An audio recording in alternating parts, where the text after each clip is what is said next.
Inertia of direction.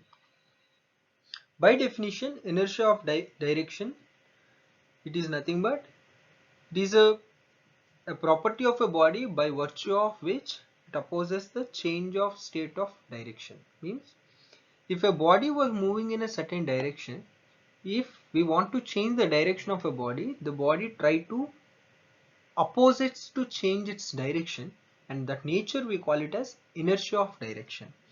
So let me give an example, we will understand. So let me take a car again, and imagine you are sitting at the back seat and the driver was driving the vehicle, and if the car was moving in this direction with a velocity v, so the car was having a motion in a particular direction. Suddenly if there is a turn, then what happens?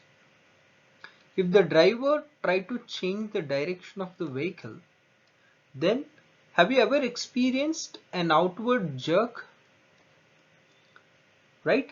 We do experience an outward jerk when there is a change in direction of the vehicle. Why do? Because since we were moving in a particular direction, our body and the whole system of the body is in the one direction of motion.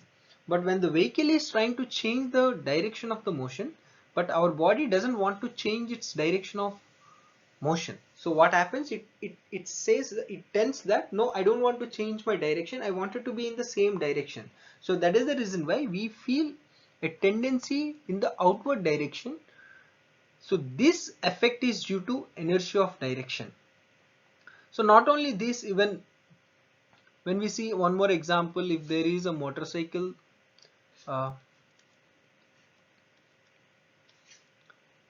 a person is riding,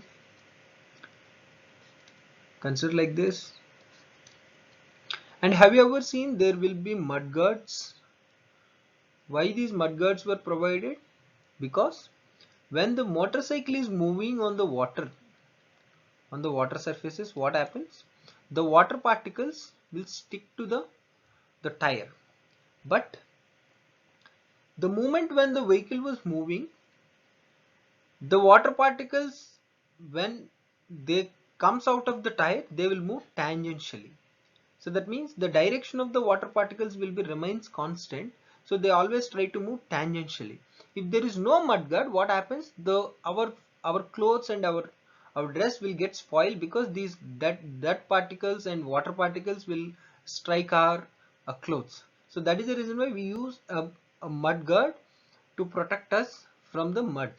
So this is one of the example for inertia of direction. Likewise, there are so many examples can be given for inertia of direction.